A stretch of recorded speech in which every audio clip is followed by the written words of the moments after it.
করছো? এই যে আজকে মাশরুমের একটা নতুন রেসিপি বানাবো। কি সুন্দর মাশরুমগুলো না, একদম ফ্রেশ। ইনস্টামার্ট থেকে এটা আনা হলো। আজকে এটা না 1 টাকায় পাওয়া গেছে।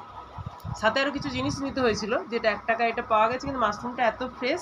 এটা রাত্রে আজকে বানাবো। এটা বানাবো তোমার হচ্ছে cheesy mushroom, cheesy creamy mushroom, হ্যাঁ না?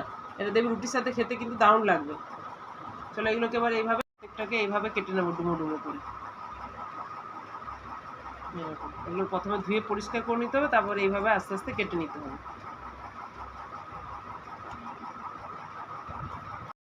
এই যে মাশরুম বানাবো, তার জন্য যে তেলটা বসিয়ে দিয়েছি। আর রাঁধুনি দেখো, এই যে আমার ছোটো কন্যা বলেছেন উনি আজকে করবে। তাই তেলের মধ্যে তেজপাতা দিয়েছি। এবার দিয়ে দিচ্ছি এর মধ্যে, হ্যাঁ, যে রান্নার র জানে না। এবার দিয়ে দিলাম পেঁয়াজ, লাফিয়ে চলে গেল কোথায়। এবার দিয়ে দিলাম পেঁয়াজ।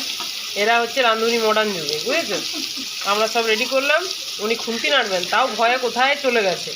না এবারে একবার নেড়ে দাও, দরজা নিজে নিজে খুলে যাচ্ছে। দেখি, কিচ্ছু হবে না। এরকম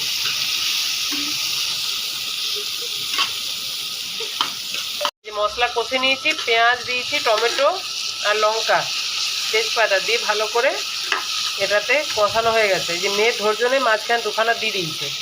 এবারে আগের থেকে কেটে ধুয়ে রাখা মাশরুমটা এর মধ্যে দিয়ে দেবো। এবার ভালো করে মেশাও। অস্থির হয়ে গেছে, ও রান্না করবে আজকে।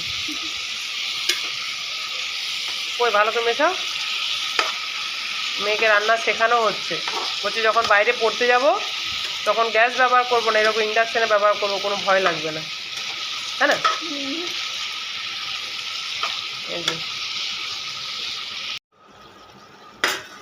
এই যে বেশ জল ছেড়েছে, মাশরুম থেকে অনেকটাই জল ছেড়েছে। এবার এটাকে ভালো করে কষিয়ে নেব।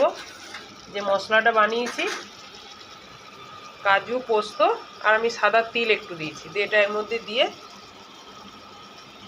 ভালো করে নাড়াচাড়া করে এটাকে আবার কষাবো।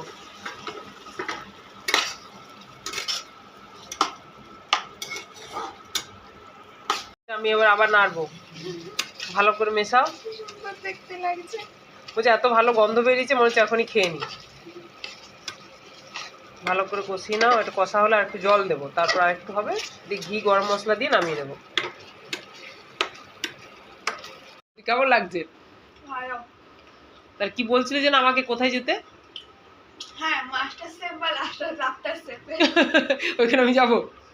বলছে মাশরুমটা নিয়ে তুমি ওখানে চলে যাও, এত ভালো বানিয়েছো।